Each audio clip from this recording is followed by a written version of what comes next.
దేవా నీవే నా రక్షణ, నా భరోసా. Lord you are my assurance. నా భరోసా నువ్వే. ఇక్కడ ఇంగ్లీష్లో రాయబడి ఉంటుంది assurance. God is your assurance and God is your salvation. ఆయనే నీకు భరోసా, అన్ని విషయాల్లో ఆయనే నీకు భరోసా. దావీదుకు ఎన్నో అనుమానాలు ఉన్నాయి. దావీదుకు ఉన్నటువంటి అనుమానాలను బట్టి ఆయనకు మనసు నెమ్మది లేదు. కానీ తనకున్నటువంటి ఒకే ఒక ఆధారం దేవుడు మీద ఆయనకున్న భరోసా, అష్యూరెన్స్. అంతేకాదు, David's assurance had a divine source. తనకున్న భరోసా నరుల మీద వేసుకోవాల, భారం దేవుడి మీద వేశాడు. ఆయన భరోసా ఎవరి మీద ఉంది?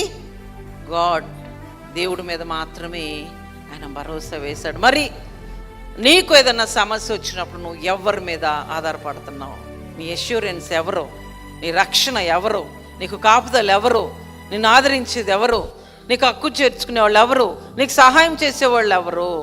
ఒక వయసు వచ్చిన తర్వాత మనకు ఆమె ఈ ఫోన్లో మాట్లాడుతూ, చాలా పెద్ద ఆవిడ చెప్తుంటే నాకు చాలా ఏడుపు వచ్చేసి, చాలా ఆస్తిపరులు, చాలా అంతా పోయింది, అన్ని కొడుకులకి ఇచ్చేసాం, వాళ్ళకి ఇచ్చేసాం, ఇవాళ మాకు ఏదీ లేదు, తినటానికి కూడా ఏమీ లేవు. నేను చదువుకున్నాను, ఆ పుస్తకాలన్నీ కూడా అమ్మేసుకున్నాను మందుల కోసం, వాటి కోసం, వీటి కోసం అంటూ ఒక మాట అంది. చచ్చిపోలేం కదండి, బతకటం కోసమన్నా ఏమన్నా చేయాలి కదా. అక్కడ తల్లి, ఇక్కడ కూతురు, ఇద్దరు వృద్ధాప్యంలోనే ఉన్నారు.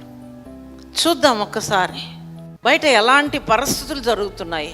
నేను చాలాసార్లు అది చూసినప్పుడల్లా బాధపడ్డాను. ఎవరు వీళ్ళు అసలు అంటే మనకేమంత తెలీదు. ఏదైనా హెల్ప్ కోసం అడుగుతున్నారా ఏంటి? ఆమె ఏడుస్తుంటే పెద్ద మా తల్లి లాంటిది.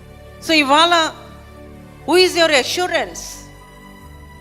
నాకు కొడుకు, కోడలు, కూతురు, అల్లుడు ఇవి వీళ్ళు కాదండి, చెల్లి తమ్ముళ్ళు కాదండి.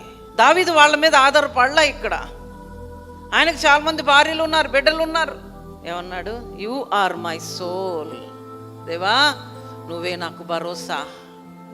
ఎంతో మంది ఉన్న దావీదే దేవుణ్ణి భరోసాగా తీసుకుంటున్నప్పుడు ఎవరు లేని మనం ఎవరిని అండగా తీసుకుంటున్నాం? ఒకసారి ఆలోచించేద్దాం.